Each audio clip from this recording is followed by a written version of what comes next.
Self employment create చేసుకోగలుగుతారు, చిన్న పరిశ్రమలు పెట్టగలుగుతారు, దానికి సంబంధించి లోన్లు ఉపాధులు పొందగలుగుతారు.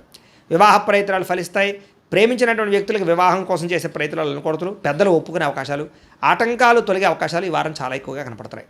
భార్యాభర్తల మధ్య అనుకూలత, సామరస్యత, గొడవలు తగ్గడము, అన్యోన్యత కనపడుతోంది. వ్యాపారాలలోనూ, భూములలోనూ, గృహాలలోనూ, బంగారులోనూ కూడా పెట్టుబడులు పెట్టగలుగుతారు. షేర్లు, ట్రేడింగ్లో డబ్బులు పెట్టేటప్పుడు మాత్రం జాతక పరిశీలన చేయించుకోండి. ఆర్థిక పరిస్థితి మెరుగుపడుతుంది. కొత్త పెట్టుబడులు పెట్టగలుగుతారు. కుటుంబ సమేతంగా యాత్రలు చేయగలుగుతారు. అనుకూలమైన సమయంగా కనపడుతుంది ఈ వారం. గృహ నిర్మాణ పనులు కలిసి వస్తాయి. కొత్తగా ఇల్లు కట్టాలనుకున్నా, కొనాలనుకున్నా ఈ వారం చాలా బాగుంది. దీర్ఘకాలిక ఫలితాలు ఇచ్చే పెట్టుబడులు పెట్టగలుగుతారు.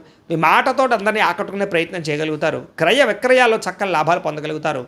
ఆకస్మిక శుభకార్యాలు నిర్వహించే అవకాశం కనపడుతోంది. అప్పటికప్పుడు వివాహాలు కుదరడం లాంటివి అనమాట. ప్రేమికులకు కూడా కలిసి వచ్చే కాలంగా కనపడుతోంది. విడిపోయిన ప్రేమికులు తిరిగి మళ్ళీ కలుసుకుని ఒకళ్ళొకళ్ళు అర్థం చేసుకోగలుగుతారు. భార్యాభర్తల మధ్య గొడవలు తగ్గుతాయి. వ్యాపారపరంగా అభివృద్ధి, కొంచెం స్వల్ప లాభాలు కనపడుతున్నాయి. ప్రేమికుల మధ్య కూడా